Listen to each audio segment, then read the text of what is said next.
Good evening. Welcome to the virtual meeting for the San Diego International Airport Land Use Compatibility Plan Update. My name is Emily Fan Michelson with Katz Associates, and I'll serve as the moderator for tonight's meeting. For your awareness, this meeting is being recorded so that we can share the meeting presentation later on with people who are not able to join tonight. Next slide. Following our presentation tonight, the team will be available for questions and answers. Questions can be submitted in writing via the Q&A box, or to ask a question verbally, click on the raise hand icon on the toolbar at the bottom of your screen.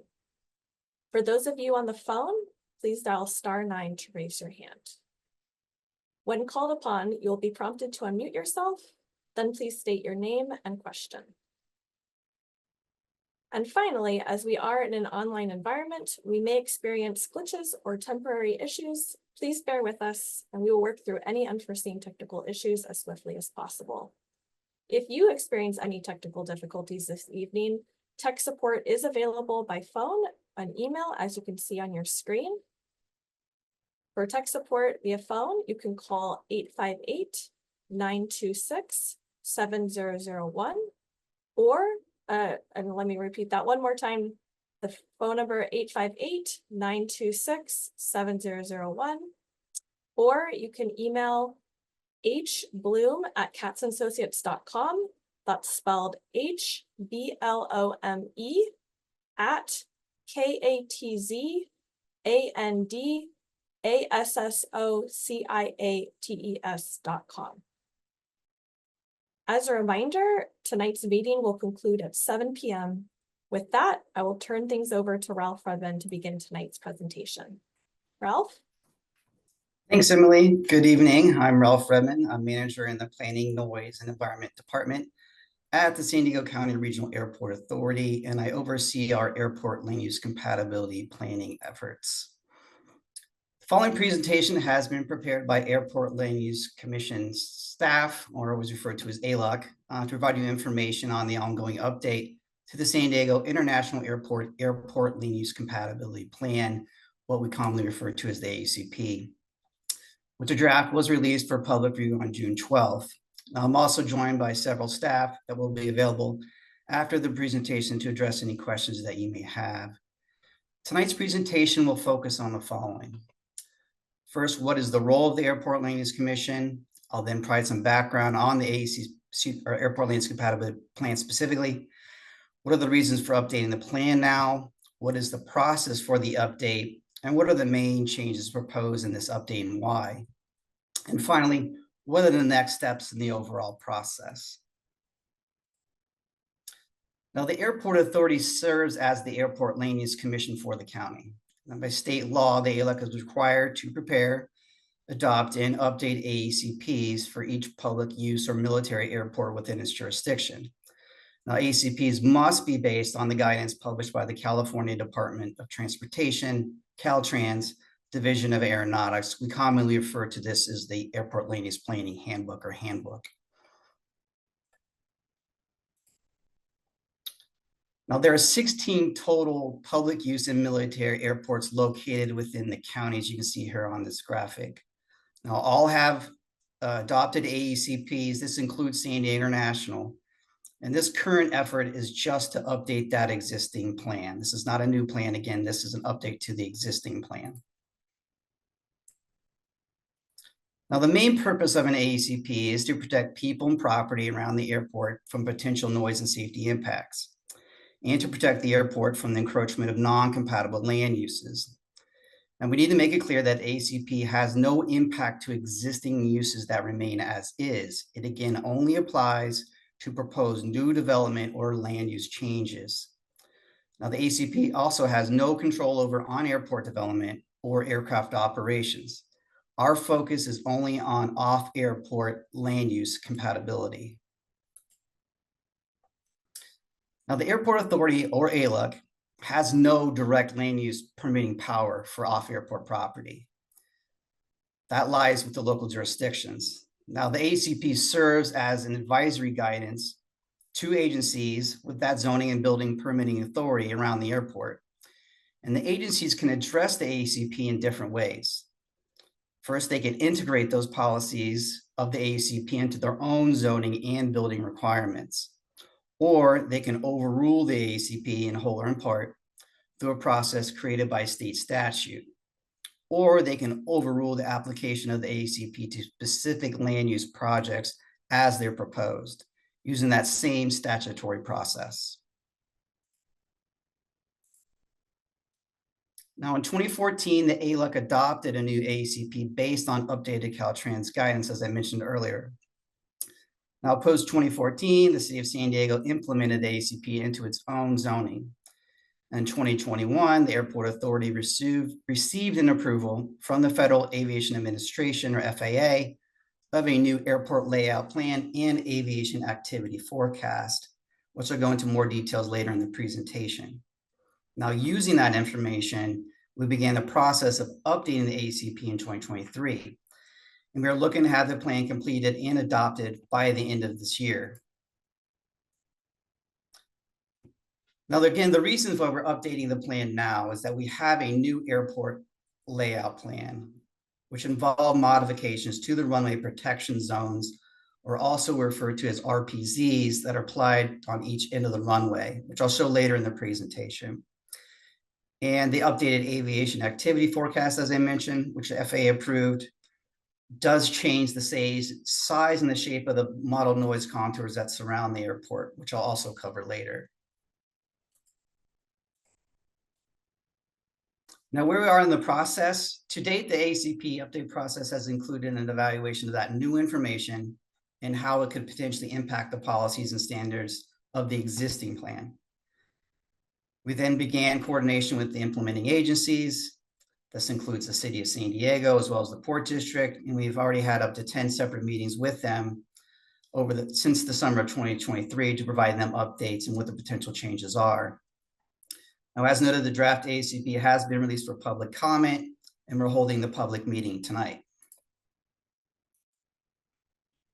Now, the ALUCP is composed of 4 separate compatibility factors, which include the following: overflight, which requires the disclosure of potential aircraft overflight to purchasers of new residential property; airspace, which relies upon FAA standards to limit the heights of structures around the airports to eliminate potential impacts to aircraft in flight; noise, which restricts the introduction of new noise-sensitive land uses, for example, schools, into certain areas, and requires the sound attenuation of certain uses around airports. Again, this does not apply to existing homes or businesses that remain as is. And finally, safety, which limits the concentration of people in close proximity to the airport, really focusing on limiting uses with occupants who can't be swiftly evacuated, schools, daycare, elder care facilities, in case of an instance of aircraft accident or something like that. Now, for summary, the most notable proposed changes to the ALUCP include the following, which I'll cover in detail in later slides. For safety, the dimensions of ALUCP Safety Zone 1 have been updated to match that runway protection zones depicted on the FAA-approved airport layout plan, which I've already kind of touched on. Now, noise, the contours of aircraft noise levels around the airport have been updated to reflect that new aviation demand forecast, including anticipated changes in the aircraft types. Airspace, new maximum height limits have been proposed to protect the one engine inoperative surface, or what we refer to as the OEI, that extends from each runway end. And finally, overflight, with updates made to capture areas where aircraft flight traffics are concentrated and noise complaints have been logged by the Airport Authority. Now, it should be noted that there are other proposed updates to the plan that were not outlined here. However, these are very minor clarifications rather than changes to the existing policies, and are really being done to provide more clarity to ALUC staff, the implementing agencies, and the development community, giving them greater certainty in project review for ALUCP consistency. Now, this map shows the safety zones for the existing ALUCP. The size and shape of the safety zones are derived from Caltrans guidance. Now, the colors represent the City of San Diego Community Plan and land use designations. And the only proposed changes in the ALUCP update are to Safety Zone 1, as I mentioned, which is located off each runway in to match that new runway protection zone guidance that the FAA gave us. All other safety zones remain the same size, shape, dimensions, everything. No changes except, again, to safety zone 1. Now, runway protection zones are two-dimensional trapezoidal areas that are located off each runway end. Now, per updated FAA design requirements, the most recent airport layout plan, which depicts our future airport development, includes both an aircraft arrival and an aircraft departure runway protection zone on each runway end. Now, the purpose of the runway protection zones is to protect people and property on the ground, and they should be kept free of above ground objects. Now, safety zone 1 in the ACP corresponds to that RPZ. And safety zone 1 will now extend further to the west in the east to include that aircraft departure RPZ. Now, this map shows the updated safety zone 1 on the east side. And the area shaded in orange is the expanded safety zone, which crosses Pacific Highway further into the Little Italy neighborhood. Areas indicated in that light greenish color will actually be removed from safety zone 1. So those are located north and south of the runway. So those, again, will be removed from safety zone 1. Now, this map shows safety zone 1 on the west side, which now extends farther into parts of Liberty Station.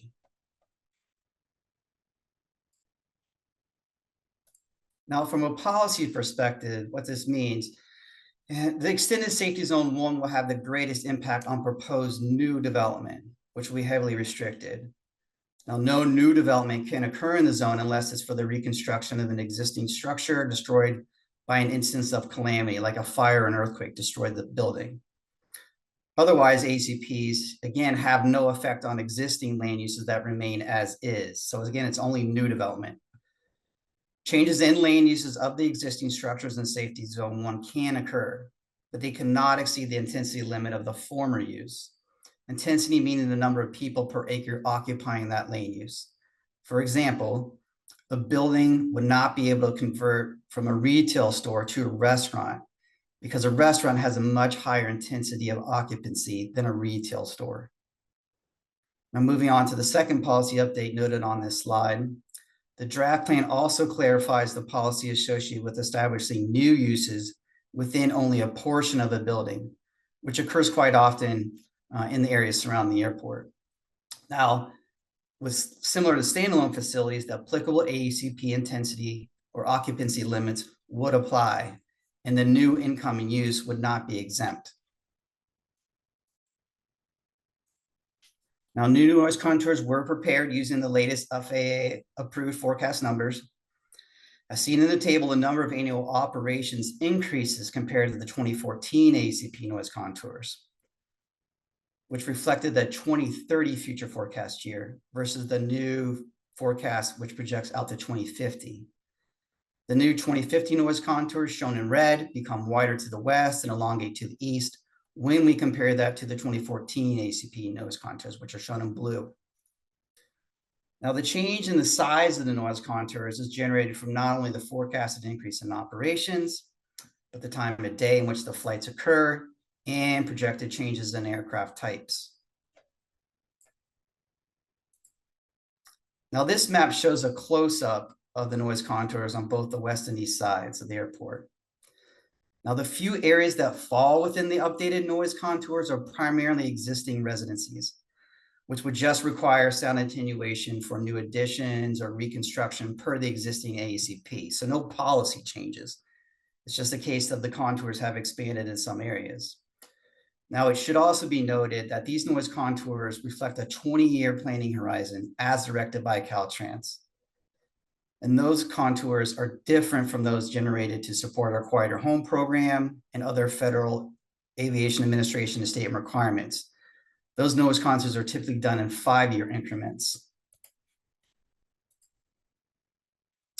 For airspace, the most significant proposed change is the expansion of that maximum height limit area to protect for an additional airspace surface not included in the 2014 ACP.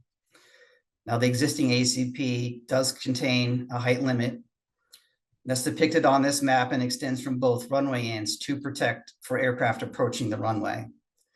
Now, penetrations to that airspace surface occur, it would decrease the distance available to aircraft for landing. We would have to basically displace our landing threshold. Now, under the AUCP update, the proposed draft expands that height limit area to protect for the 1 inch inoperative or OAI surface, as I mentioned earlier. Now, this covers circumstances when an aircraft unexpectedly loses a power to a 1 engine during takeoff. Now, with the introduction of the OAI, the area in which the maximum height limits would apply extend further to the east and west, as you can see on this graphic. Now, this expansion is necessary because the FAA does not evaluate the OAI surface in its review as proposed buildings and construction cranes. Rather than what they basically do is they rely upon the airlines or the airport to raise objections to proposed structures that penetrate that surface on a case-by-case basis. Now, this updated plan proposes to establish those height limits so there's greater certainty with respect to those reviews. Now, as a single runway airport, the OAI is especially critical for San Diego International Airport. Per the FAA, commercial airlines must ensure that an aircraft can still depart with the loss of 1 engine. And again, the FAA does not assess the surface in its airspace reviews, but does allow for the airport and airlines to raise objections. Now, penetrations to the surface could greatly impact our long distance service, especially when aircraft are operating on runway 9 departing east. If the surface is penetrated, airlines would have to make adjustments. They could either do so by what they could do to address the issue is by swapping out the aircraft types, essentially downgauging the aircraft to a smaller type. They could reduce payloads, meaning they could pull passengers and cargo off the aircraft to reduce that payload, or they could reduce fuel loads, which would basically mean that they would require some kind of fuel stop somewhere else. Now, in addition to those negative impacts to passengers and air service, these workarounds could cause impacts to the local and regional economy. Now, the following depicts the proposed changes to the overflight notification area. And this area is indicated in gray. That is the existing area, and the red line indicates where it will be expanded to.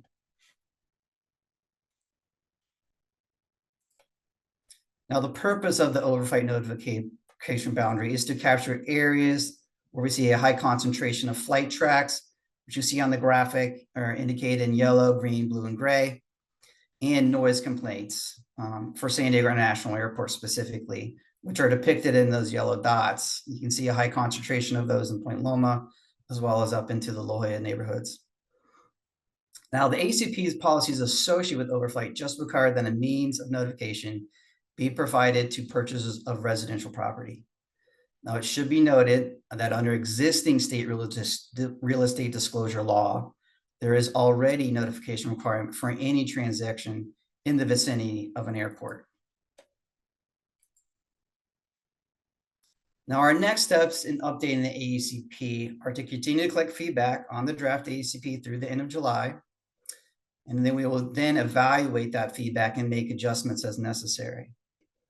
And once we feel comfortable with the final draft version of the ACP, we'll move forward with the required environmental analysis that will evaluate the potential impacts that these policy updates may have. Now, we're looking to have that updated ACP adopted by the end of the year.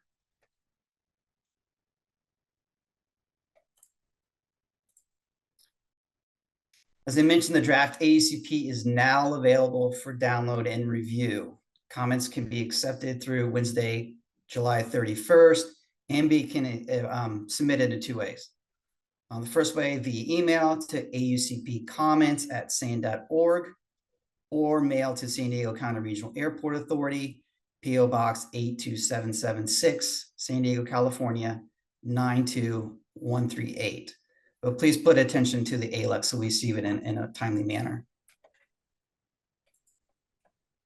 Now, this concludes my presentation. I would like to hand it back over to Emily. Thank you, Ralph. So we'll now begin the question and answer session. Like we stated at the beginning, questions can be submitted either two ways, either in writing via the Q&A box, which is in the toolbar at the bottom of your screen, or to ask a question verbally, click on the raised hand icon. For those of you on the phone, you can dial *9 to raise your hand. So we will be calling on people in the order hands are raised. For those participants using a phone, we'll identify you by the last 3 digits of your phone number. So once you hear your name or the last 3 digits of your phone number has been announced, we will allow you to unmute yourself. And at that time, for those of you on the computer, you'll receive a notice asking you to unmute yourself. And you can just click on that unmute button, you'll be able to speak. And for those on the phone, you'll just want to dial *6 when prompted to unmute yourself. And then once you are unmuted, you could go ahead and state your name and question. So I'll be monitoring both for hands raised as well as monitoring the Q&A box for questions. For any questions we do receive in the Q&A box, I'll be reading those out loud. And I did want to mention duplicate questions will be consolidated. So currently we don't have any questions in the Q&A box. We also don't have anyone who has their hand raised just yet. So we'll give people a few minutes so that they can go ahead and ask their questions. And just a quick update, Emily, we do have frequently asked questions posted on the website. So if anyone's interested, you can go to the project website and get responses. There are responses to frequently asked questions posted on there, along with the draft ALUCP. We do have confirmation or contact information posted on the project website. So if people do have questions specific to like a specific property, and how this may impact it, they should not hesitate to reach out to us, because we can really dig into that. If we have a specific, property address, APN, anything, they can always come to us and ask those questions specifically, like, oh, how's this update going to, impact my property? We're glad to answer those. I still don't see any hands raised or questions in the Q&A box. So just going to go ahead and go off camera for a little bit. Like I said, we'll be on until 7. If and when we get a question, we'll be coming back on to address those. Hey, Emily, also, if there are portions of the presentation you'd like us to go back, so you'd like to take a look at it again, please let us know. I know there's a lot of information, a lot is very technical, but if you do want us to revisit anything, just let us know.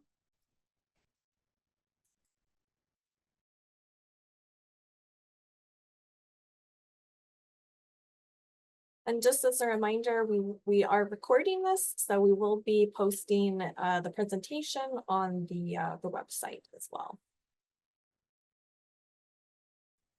Hello, so we do have a question in the Q&A box. That question is basically with a specific property location. Should we call Ralph? Ralph, do you want to go ahead and insert that? Yeah, you can call me. My number is 619-400-2464. You can also submit questions through that ALUCP comments at san.org. I think we also have that listed on the project website. And is that on the next slide? Yeah, so you can either call me again, 619-400-2464, or you can send questions through this web address right here, ALUCP comments at san.org. That's usually the easiest way to do it, because then it goes to multiple ALUC staff. So if I'm busy, someone else can address it in a quickly manner. But again, don't hesitate to call if you have questions. I'll try to respond as soon as I can. Thanks, Ralph. And that information is also on the website if it's easier to grab the phone number and the email address there.